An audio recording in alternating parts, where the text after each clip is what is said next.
विष्णवे हिरण्यवर्णाय हिरण्यरूपाय हिरण्यपतये अम्बिकापतये उमापतये पशुपतये नमो नमः।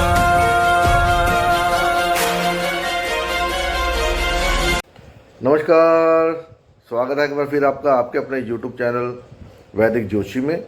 तो आज का हमारा जो टॉपिक है वो टॉपिक बहुत ही महत्वपूर्ण है। मतलब उसमें मैं ये तो नहीं कहता कि ज्योतिष से रिलेटेड है ज्योतिष से रिलेटेड, लेकिन आपकी जितनी भी प्रॉब्लम्स हैं, कुंडली में पितृ दोष आता है, क्यों आता है, वो सब इस वीडियो में कवर हो जाएगा।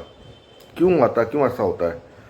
तो इसमें जो मैं आपको बताऊंगा उसमें आपको एक कागज़ पेंसिल लेके रखना पड़ेगा। अगर आपको आपका गोत्र याद है तो वो आपको सहायता करेगा। अगर आपको आपका गोत्र नहीं पता तो फिर मुश्किल है, आपको पता करिए आपका गोत्र कौन सा है।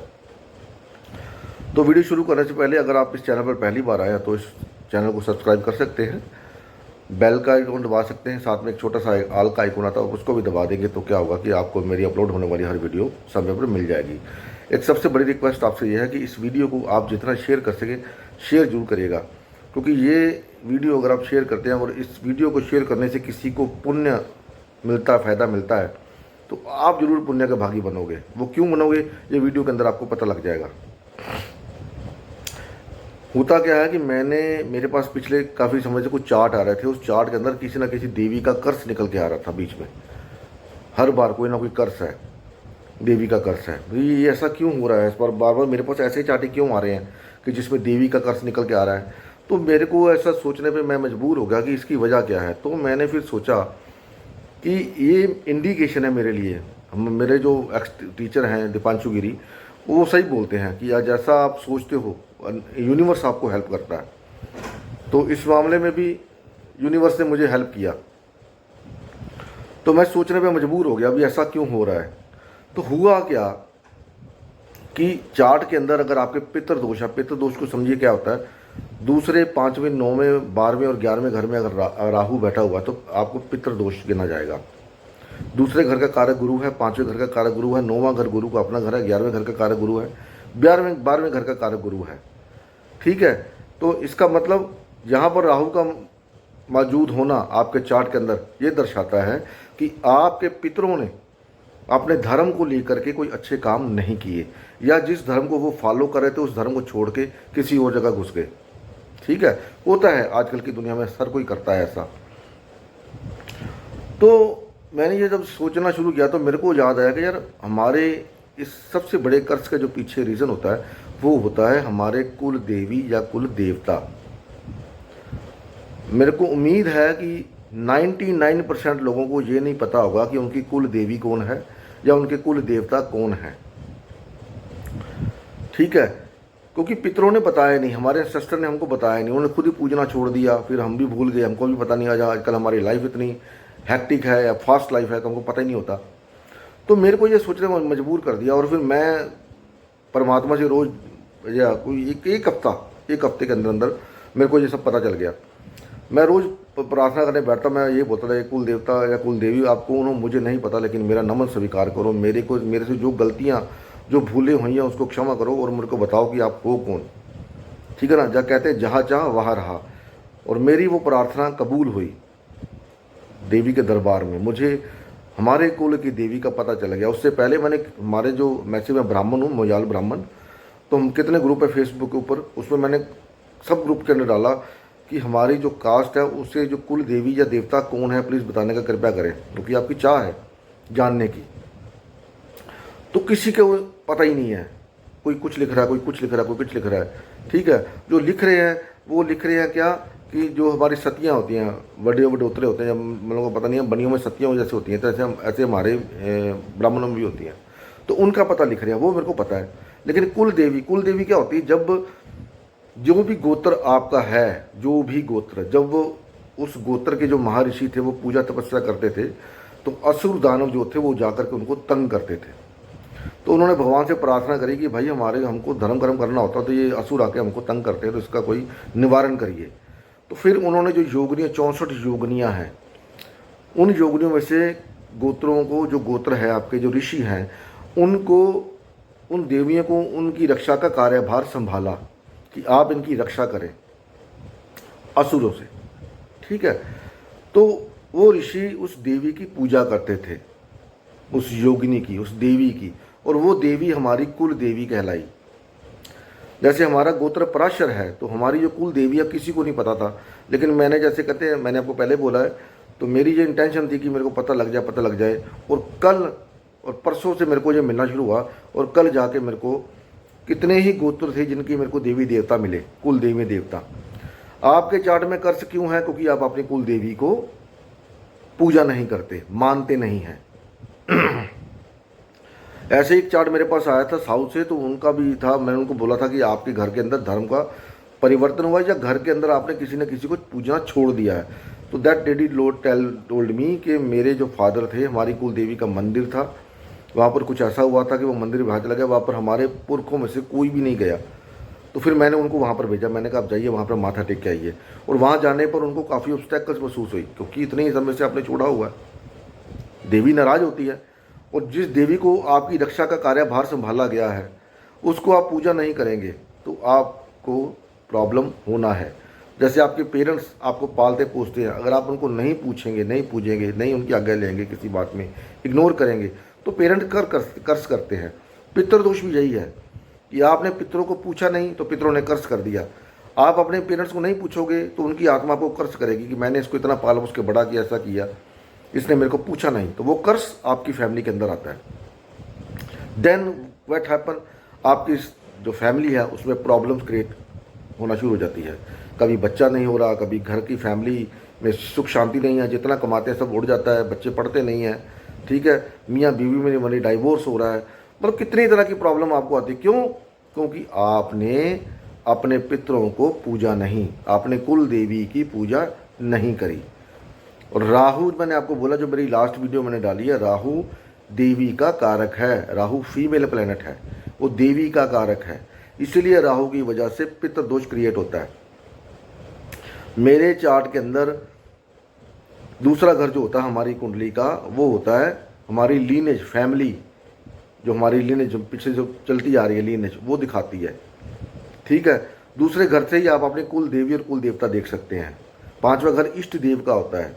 तो मैंने ये सब पता किया अपने लिए, तो ये नहीं मैंने आपके लिए नहीं बताया, आपके लिए जितने आपके गोत्र, जितने मेरे को पता लगा है, मेरे को काफ़ी गोत्रों का पता लगा है उनकी कुल देवी कौन सी है, लेकिन इस वीडियो में मैं आपको कुछ गोत्रों के बारे में बताऊंगा।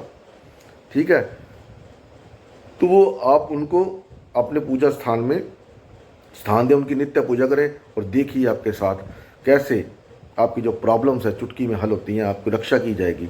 लेकिन आपको मानना पड़ेगा, इसमें दिक्कतें बहुत आएंगी आपको, क्योंकि एक कोई बंदा नाराज़ है तो जल्दी इजीली वो मानेगा नहीं, लेकिन वो माँ है, तो इसलिए अगर आप प्रार्थना करेंगे तो वो मान जाएंगे। ठीक है, तो मैं आपको बता रहा था मेरे चार्ट के अंदर सेकंड हाउस अफ्लिक्टेड, राइट। मेरी वाइफ है उसके सेकंड हाउस में केतु और मून है, जेमिनी साइन है, देवी का साइन है। ठीक है, उसके बाद मेरा जो बड़ा बेटा है उसके सेकंड हाउस में भी राहु के साथ मून है, और जो मून है वो मघा नक्षत्र में है कुल। ठीक है, छोटा बेटा उसका भी ऐसे ही है। ठीक है, तो ये सब इसने मेरे को क्यूरियोसिटी दी, और देवी की कृपा से कल मैंने उसको पा लिया। कहने का मतलब उनका नाम मेरे को समझ में आया। तो अभी मैं आपको कुछ जो गोत्र हैं, ब्राह्मण गोत्र या कुछ और गोत्र हैं, उनकी कुल देवियों के बारे में बताऊंगा। अगर आपको पता है तो बहुत अच्छा है, उनकी पूजा करिए, उनको अपने जो मंदिर है उसमें स्थान में जगह दीजिए, उनका जो स्थान खोजने की कोशिश करिए गूगल में, वो वहाँ कहाँ पर है, वहाँ पर जाने की कृपा करें, तो आपको ब्लेसिंग मिलेगी, आपकी जो प्रॉब्लम्स हैं वो दूर होंगी, शॉर्ट आउट होंगी। ठीक है, तो सबसे पहले जो भारद्वाज गोत्र हैं, उनकी जो कुल देवी का नाम है वो नाम है श्री माता। उसके बाद आता है वत्स गोत्र, वत्स जिनका गोत्र वत्स है, वत्स, तो उनकी जो कुल देवी का नाम है वो है माँ तारिणी। उसके बाद कौशिक जो गोत्र है, उसके बाद उसका नाम जो माता का नाम है कुल देवी का गोत्रपा। उसके बाद कुश गोत्र है जिनका, कुश, उनकी जो कुल देवी है वो है आशापुरी। और ये तो मैंने जब मैं चिंतपुरी जाता था तो वहाँ पर इनका स्थान मैंने देखा है, आशापुरी माता। उसके बाद जिनका गोत्र शांडिल्य है, शांडिल्य गोत्र की जो कुल देवी का नाम है माता श्री इच्छारती नाशिनी, उनका नाम है। उनके बाद जिनका गोत्र कश्यप है, उनकी जो कुल देवी का नाम है वो नाम है पिपली, पिपली देवी, माँ पिपली देवी। जो गौतम ऋषि के वंशज हैं या जिनका गोत्र गौतम है, उनका नाम है कुल देवी का विकारवशा, ठीक है। जिनका गोत्र छांदन है, उनकी कुल देवी का नाम है जगन माता। जिनका गोत्र जातुकर्ण्य है, उनकी देवी का नाम है, कुल देवी का नाम है माता महामाता, ठीक है। जो वत्स द्वितीय, अब मेरे को ये नहीं पता वत्स प्रथमा कौन है, वत्स द्वितीय कौन है, उनकी देवी का नाम है सिद्धा, कुल देवी का नाम। अगर आपको नहीं पता वत्स है प्रथम है या वत्स सेकंड है, तो जो वत्स प्रथम है और जो वत्स सेकंड है, आप दोनों की पूजा कर सकते हैं। वो देवी की पूजा करना सबसे बड़ा, देवी प्रकृति है, शक्ति है, शिव की शक्ति माँ पार्वती है। आप उनकी पूजा करेंगे तो ब्लेसिंग आपको मिलना ही मिलना है। उसके बाद जिनका गोत्र है वशिष्ठ, उनकी जो कुल देवी का नाम है, उनका नाम है माता श्री भट्टारिका, ठीक है। उसके बाद जो गोत्र आता है वो आता है धारण, उनकी जो कुल देवी का नाम है वो है माँ कादम्बा। उनके बाद जो गोत्र आता है आत्रेय या अत्रि, उनकी जो कुल देवी का नाम है माँ विकरा।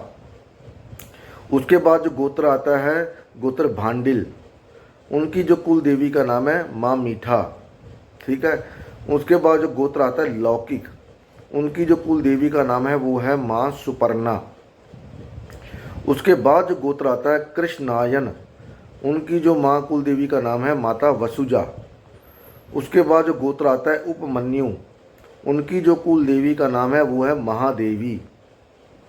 उसके बाद जो गोत्र आता है गार्ग्य, उनकी जो कुल देवी का नाम है माँ मातंगी। उसके बाद जो गोत्र आता है मुदगल, उनकी जो देवी का नाम है कुल देवी का नाम है माँ वाणी। उसके बाद जो गोत्र आता है मौसक, उनकी जो कुल देवी का नाम है माँ मुकुटेश्वरी। उसके बाद जो गोत्र आता है पुण्यासन, उनकी जो देवी का नाम है माँ बदटी, ऐसे बदीट ऐसे कुछ करके नाम है, मेरे को आ नहीं रहा, तो आप सर्च करेंगे आपको मिल जाएगा। भटदी ऐसा भी हो सकता है, भटदी। उसके बाद जो गोत्र आता है पराशर, जो कि हमारा गोत्र है, तो उनकी जो कुल देवी का नाम है महाशक्ति संघारी, ठीक है। उसके बाद जो गोत्र आता है कौंडिन्य, उनकी जो कुल देवी का नाम है माँ महाबला। उनके बाद जो गोत्र आता है गंगासन, उनकी जो महादेवी हैं कुल देवी हैं महादेवी चामुंडा। चामुंडा देवी का मंदिर हिमाचल में पड़ता है, धर्मशाला से थोड़ा सा पहले, 10-15 किलोमीटर पहले। तो ये आपकी कुल देवियों के नाम है जो गोत्र मैंने बताए हैं। इसके बाद कुछ और गोत्र भी हैं, तो उनको मैं करूँगा तो वीडियो बहुत लंबा हो जाएगा, है ना। तो आप कमेंट करके पूछ सकते हैं भी, अगर मेरे पास उसका नाम हुआ तो मैं आपको ज़रूर बताऊंगा। आप इन देवियों को मंदिर अपने मंदिर में स्थापित करें। आपको फ़ोटो नहीं मिलता, आप दुकान पे जाएं, किसी भी दुकान पे किसी भी माता की मूर्तियों को देखें या गूगल पे सर्च करें, जिस माता की मूर्ति के ऊपर आपका मन आके अटक जाए या आत्मा आके अटक जाए, यही मेरी कुल देवी है, उसका फ़ोटो बनवा लीजिए, उस देवी को उनका नाम दे दीजिए। पर नाम मैच करना चाहिए। जैसे माँ चामुंडा है, माँ चामुंडा देवी का नाम क्या है, वो चामुंडा देवी लड़ने वाली हैं, दुर्गा, हथियार हाथ में है। तो आपको ऐसी देवी चूज करनी है जिसके हाथ में हथियार हो। उनको अपने मंदिर में स्थापित करिए, रोज़ दिया जलाइए, पूजा करिए, अर्चना करिए, उनका मंत्र आप जाप कर सकते हैं। नहीं आता तो ओम महादेवी चामुंडा देवाय नमो नमः ऐसे कर सकते हैं। ओम माँ महाबला देवाय नमो नमः, दैव्य नमो नमः, दैव्य बोलेंगे, देवाय कुल देव के लिए होता है। ओम माँ महाबला दैव्य नमो नमः, ओम माँ महादेवी चामुंडा दैव्य नमो नमः करके आप करके देखिए। अगर आपकी दिक्कतें हल नहीं होती फिर आप कहना। इस वीडियो को आप जिसके साथ शेयर करेंगे उसको, अगर वो अपनी कुल देवी को प्रसन्न करके उनसे आशीर्वाद मिलता है, उसको ब्लेसिंग मिलती, तो उसका पुण्य आपको भी जाएगा, क्योंकि आपने उसको बताने में मदद करी है कि आपकी कुल देवी कौन है। और बिना कुल देवी के ब्लेसिंग के आप ज़िंदगी में कभी, आपको सब कुछ हो लेकिन मन की शांति नहीं होगी। कहीं ना कहीं कुछ ना कुछ भटका रहेगा, अटका रहेगा आपका। और आज की दुनिया में मेरे को नहीं लगता कोई इंसान ऐसा होगा जो पूरी तरह से संतुष्ट हो। मुश्किलें ज़्यादा हैं। क्यों ज़्यादा हैं? क्योंकि आशीर्वाद नहीं है। ठीक है, तो ये था मेरा वीडियो। उम्मीद है वीडियो आपको पसंद आएगा। अगर पसंद आता है तो भाई उसको लाइक कर सकते हैं, शेयर कर सकते हैं, कमेंट करके ज़रूर बताइए कि वीडियो आपको कैसी लगी। जिन गोत्रों का नाम मैंने बताया है वो है, अगर आपका गोत्र का नाम उस लिस्ट में नहीं है तो आप कमेंट करके पूछ सकते हैं कि मेरा ये वाला गोत्र है, प्लीज़ मेरे को बता दीजिए, तो मैं इसको ढूंढ के आपको बताने का प्रयास करूँगा। ठीक है, हो सकता है कि वीडियो नहीं बना दूँ उसके ऊपर मैं, जिसके ऊपर सिर्फ गोत्र और उनके देवियों के नाम हों। तो ये था मेरा वीडियो। मिलते हैं अगली वीडियो में, तब तक के लिए नमस्कार। भगवान आप सबका भला करे। ओम नमः शिवाय। जय माता दी।